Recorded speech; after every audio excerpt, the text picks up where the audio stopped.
Acidity, bloating, reflux, gas or burps రావడం ఇవన్నీ మీ బాడీలో యాసిడ్ ఎక్కువ ఉండడం వల్ల అనుకుంటున్నారా? నో. మీ స్టమక్‌లో ఉన్న యాసిడ్ తక్కువ అవ్వడం వల్ల. Hello, this is Shravya. I'm your nutritionist.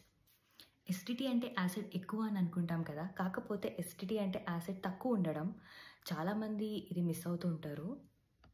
మనందరి స్టమక్‌లో హైడ్రోక్లోరిక్ యాసిడ్ అనే ఒక చిన్న కెమికల్ ఉంటుంది.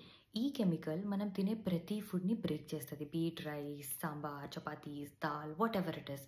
సో, ఇన్ కేస్ ఇదే యాసిడ్, ఈ హైడ్రోక్లోరిక్ యాసిడ్ అనే యాసిడ్ మీ బాడీలో లేకపోతే అప్పుడు మీరు తినే ఫుడ్ బ్రేక్ డౌన్ అవ్వదు. అంటే డైజెస్ట్ అవ్వదు. ఇది డైజెస్ట్ అవ్వలేక రిఫ్లక్స్ గానీ, ఎసిడిటీ గానీ, గ్యాస్ గానీ, బర్బ్స్ గానీ ఇవన్నీ ఎక్కువ రావడం స్టార్ట్ అవుతాయి. కాకపోతే the major reasons why this acid will not be in your stomach మీకు తెలుసో తెలియకో మీరు చేసే మేజర్ తప్పులు ఇవి. నంబర్ 1, ఎంప్టీ స్టమక్ మీద టీ ఆర్ కాఫీ ఏం తినకుండా, ఏం తాగకుండా తాగడం. నంబర్ 2, మీల్స్ టైంకి తినకుండా స్కిప్ చేయడం. నంబర్ 3, స్ట్రెస్ లేదా ఎక్కువ ఓవర్ థింకింగ్ వల్ల అవ్వచ్చు. Number 4, your very very favourite medication pan లేదా ఏదైనా యాంటాసిడ్స్. ఇవి ఎవ్రీడే బేసిస్ మీద తీసుకున్నప్పుడు ఇది చాలా రీజన్స్లో అవ్వచ్చు. Yeah, that's it for the day. Thank you so much.